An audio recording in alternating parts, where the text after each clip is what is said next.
Ok, bonjour à tous. Petite vidéo aujourd'hui où on va parler concurrent direct à ChatGPT. Vous le savez, les chatbots de la sorte sont d'actualité en ce moment. Et aujourd'hui, je vais vous parler de Gemini. Gemini, c'est la version de Google pour faire concurrence à ChatGPT, justement d'OpenAI. Google avait au préalable, je crois, sorti Gemini sous le nom de Bard, qui n'était malheureusement pas possible de tester à moins d'avoir un VPN. D'ailleurs, à ce propos, ceux qui maîtrisent un peu les VPN, et notamment les VPN gratuits, n'hésitez pas à me laisser un petit retour si vous avez des solutions, car il y a pas mal d'options comme ça qui sont pas encore disponibles, qui sont disponibles aux États-Unis, mais qui sont pas disponibles en France.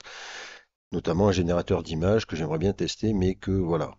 Donc ceux qui ont des VPN gratuits intéressants à proposer, n'hésitez pas à les laisser en commentaire. La Gemini, pour l'instant, est disponible en France.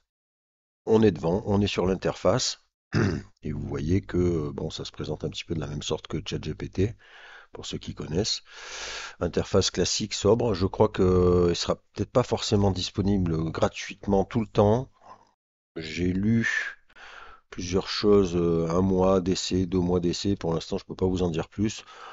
En tout cas, pour l'instant, on peut l'utiliser, puisque moi, j'ai lancé un petit test à côté avant de faire la vidéo là, que je vais finaliser avec vous. Donc voilà, donc Gemini, eh bien chat où vous voyez voilà qu'est-ce que peut faire Gemini pour vous, un argumentaire de vente, comparer et distinguer, comment s'organiser à la maison, des lieux à visiter, etc. Donc à la manière de ChatGPT, vous lui posez des questions et il sera à même de vous répondre. J'ai lancé moi de l'autre côté là, vous voyez une petite requête très simple. On va parler génération d'images, donc je vais lui demander de me donner des prompts pour générer des images.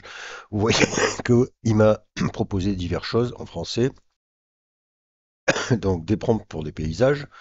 Alors on n'est pas sur du prompt super évolué, hein, mais voilà, il y a déjà des exemples. Des prompts sur les personnages. Donc ça, je trouve ça intéressant déjà, c'est qu'il nous propose déjà des catégories. Donc ça, je trouve que c'est pas mal. Des concepts, donc vous voyez que voilà, et des instructions supplémentaires. Ajoutez des détails à votre prompt pour obtenir des résultats plus précis. Par exemple, au lieu de dire une forêt, vous pouvez dire une forêt de bambou luxuriante au Japon. Utilisez les mots descriptifs pour évoquer l'ambiance que vous souhaitez créer. Par exemple, au lieu de dire une plage, vous pouvez dire une plage tropicale, idyllique, avec du sable blanc et des cocotiers. N'hésitez pas à combiner des concepts différents pour créer des images uniques et originales. Par exemple, vous pouvez combiner une ville futuriste et une forêt luxuriante pour créer une image de mégalopole écologique. Conseil, commencez par des prompts simples et augmentez progressivement la complexité au fur et à mesure que vous vous familiarisez avec le processus. N'ayez pas peur d'être créatif et de laisser libre cours à votre imagination. Essayez différentes formulations pour obtenir les meilleurs résultats. Amusez-vous à explorer les possibilités infinies de la génération d'images. Dessous, il nous donne même des ressources. Donc, vous voyez qu'il vous envoie sur DALI 2, sur Midjourney, sur Night Café et sur Artbreeder. J'espère que ces prompts vous inspireront et vous aideront à générer des images magnifiques et uniques. Donc vous voyez que déjà, par rapport à ChatGPT version gratuite, hein, je parle de la 3.5, celle disponible gratuitement, je trouve intéressant qu'il nous ait proposé, voilà, déjà sur une simple question basique, qui nous propose trois catégories différentes de prompts. À voir par la suite. En plus, il vous renvoie vers voilà, des liens de création, donc je trouve que c'est assez intéressant. Euh, Ce que j'ai ensuite fait, moi, pour pousser un peu le délire, je suis allé prendre un prompt sur Leonardo, c'est celui-ci, le dernier que j'ai généré là, qui m'a généré cette image-là. Et je lui ai marqué qu'en fait, voilà, j'ai mis, voici un exemple de prompt. J'ai donc collé le prompt que j'avais pris et je lui ai dit de me générer 10 prompts similaires. Ce à quoi il m'a donc sorti 10 prompts qui ont l'air assez intéressants. Et j'en étais à lui demander de me traduire ça en anglais. Il me les a donc traduits.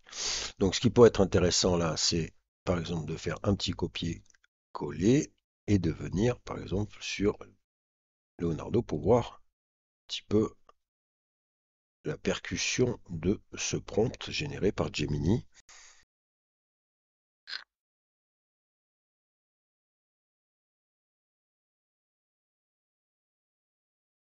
Alors, pendant que ça génère, on va parler, puisque vous voyez, ça met un peu de temps. Oh, écoutez, voilà, quelque chose qui est intéressant. Donc vous voyez, j'ai même pas lu le prompt, hein. J'ai vraiment là, mais le rendu, en tout cas, est fort agréable. Donc au final, on peut revenir dessus. On était sur un portrait d'une guerrière afro-futuriste au crâne rasé et tatoué, arborant une prothèse cybernétique en bois sculptée dans un style cyberpunk inspiré par Jean-Michel Basquiat. Vous voyez que c'est intéressant comme prompt quand même. Et en tout cas, le résultat est, ma foi, pas désagréable. Je vais relancer une deuxième fois pour voir un peu ce que me fait Leonardo. J'en profite pour Leonardo, donc on discute pas mal sur la chaîne sur leur fameux upscaler.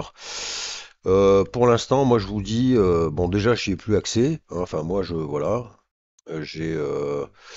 Alors attendez, je vais essayer de venir là voir. J'ai mon ami Cédric, je crois, qui m'avait stipulé déjà au départ qu'on pouvait utiliser l'upscale. Finalement, lui aussi, a priori, n'a pas pu l'utiliser. Enfin, ça s'est remis en place, ça s'est enlevé. Bon, là, moi, je lui ai répondu aujourd'hui. Moi, personnellement, quand j'ouvre, je me suis déconnecté, reconnecté, j'ai plus du tout accès à l'upscale comme il l'avait proposé. Donc, pour l'instant, voilà, je vois pas, j'ai plus l'interface qu'il me proposait avec la nouvelle option. On n'est toujours pas sur. Ici, vous voyez qu'au départ, moi je vous l'avais dit, il y avait une cellule ici, une cellule spécifique à l'upscale. Elle n'est toujours pas là. Donc, voilà, comme je vous l'ai dit, par contre, sur X, pas de commentaires là-dessus. Sur leur espèce de page d'aide, non plus, pas d'infos. Alors, je pense qu'ils ont dû lancer ça un peu vite fait. La demande a dû être telle que je ne sais pas, mais le fait est que ça ne fonctionne pas. En tout cas, voici la deuxième génération de notre prompt. Franchement, le prompt est très intéressant, hein. Le prompt est pas mal pour le coup, donc voilà, si vous avez envie de, voilà, on peut faire un deuxième texte. Un marché animé dans un monde souterrain cyberpunk, grouillant de créatures hybrides avec des technologies biomécaniques intégrées à la manière de Sid Mead. Vous voyez, je pense qu'il nous propose des trucs pas mal, hein, si on lui fait une petite opposition, donc ça peut être intéressant de venir chercher des prompts qui vous plaisent. J'avais déjà fait une vidéo un peu là-dessus dans le principe de générer du prompt. C'est-à-dire que voilà, vous avez une image intéressante que vous trouvez sympathique, vous voulez partir dans un délire comme ça, ben, je pense que ça peut être pas mal de prendre ce prompt-là, d'aller le soumettre à Gemini, de la même manière que moi je vous avais fait le test avec ChatGPT, hein, mais voir un peu, on pourrait faire l'opposition d'ailleurs, ça pourrait être intéressant. Je pense que si je mettais en opposition, je ferais peut-être un petit duel comme ça, ChatGPT, Gemini, pour voir un petit peu. Bon, ouais, là, que le rendu est pas mal, hein. En tout cas, c'est pas mal. Je ferai peut-être une opposition des deux pour voir lequel s'en sort le mieux et lequel propose à la génération des prompts intéressants. Et vous voyez qu'en tout cas, ça fonctionne pas mal. Donc vous avez compris le principe, hein. On prend un prompt déjà, à la limite, une image qui vous plaît, un prompt qui vous intéresse. Vous allez le soumettre à Gemini et vous lui demandez de vous en générer d'autres. Même principe.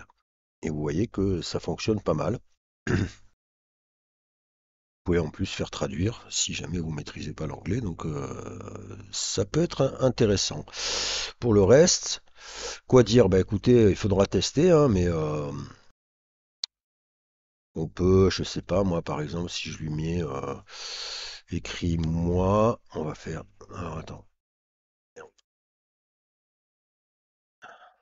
un article de blog sur la génération d'images.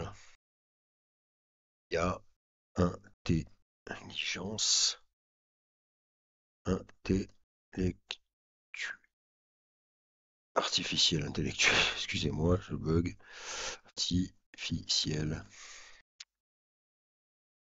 Hop là, bam, voyons voir un peu.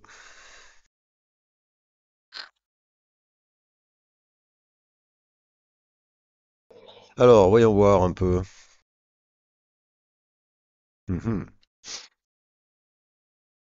Alors, l'art numérique à l'ère de l'IA, générer des images avec l'intelligence artificielle. L'intelligence artificielle bouleverse de nombreux domaines. Et l'art numérique n'y fait pas exception. L'événement générateur d'images par IA comme DALL-E, Midjourney ou Crayon permet désormais à quiconque de créer des images à partir de simples descriptions textuelles. Comment ça marche? Ces outils s'appuient sur les réseaux de neurones profonds entraînés par des millions d'images de texte. Ils analysent la description fournie et génèrent une image correspondant à la vision qu'ils s'en font. Un potentiel créatif immense. Création de visuels par article de blog, illustration de livres, défi à relever, cependant c'est que je passe en défi. J'ai question du droit d'auteur et la propriété intellectuelle.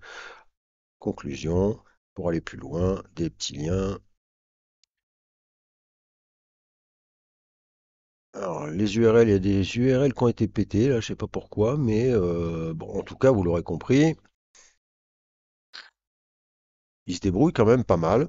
Là, ça pourrait très bien faire un article avec une petite intro, une conclusion, des liens. C'est assez intéressant. Maintenant, est-ce que c'est plus puissant que ChatGPT? Je ne sais pas. Euh,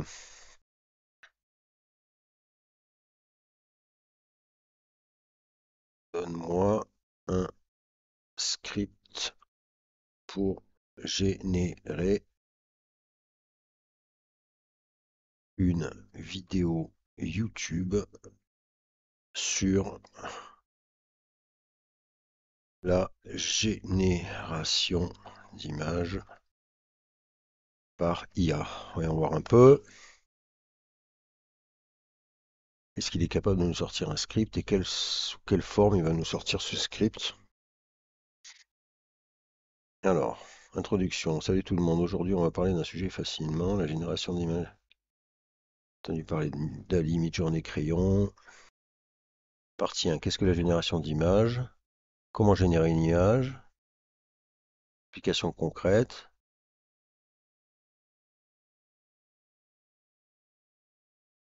Trop, n'hésitez pas à faire un commentaire. Vous pouvez agrémenter votre vidéo avec des échanges générés par IA. N'hésitez pas à ajouter une touche d'humour et de personnalité. Vous pouvez également faire appel à l'action en invitant vos viewers à tester ces outils, à partager leur création. Musique, n'oubliez pas d'ajouter une musique fond libre de droit dans votre vidéo. Format, vous pouvez porter votre vidéo en différents formats. MP4 ou Move, recherches sociaux, réseaux sociaux. N'oubliez pas de partager. Ouais, c'est pas mal, hein, c'est pas mal. C'est pas mal. Ça a l'air pas mal du tout. Alors écoutez, on va pas aller plus loin, je vais revenir là sur la génération, on va se faire un petit, qu'est-ce qu'il nous a sorti? Regardez, voilà. En tout cas, il est capable de nous sortir des prompts qui peuvent être intéressants si tant est qu'on lui donne un modèle. Là, ça bug un peu, mais intéressant, intéressant, affaire à suivre. Je pense que la prochaine vidéo dédiée, je vais vous mettre le lien dessous pour que vous puissiez tester. En tout cas, profitez de l'essai gratuit, ça deviendra peut-être payant par la suite. Est-ce que comme ChatGPT, il y aura une option payante, une option gratuite? Je ne sais pas pour l'instant, j'ai pas d'infos là-dessus. Pour l'instant, c'est disponible, donc n'hésitez pas à tester, de faire un retour, et je pense que moi je ferai une petite opposition Gemini versus ChatGPT 3.5 en tout cas pour la version gratuite, pour voir un petit peu avec les mêmes questions comment les deux se comportent. Voilà, je vous dis à plus tard et soyez forts.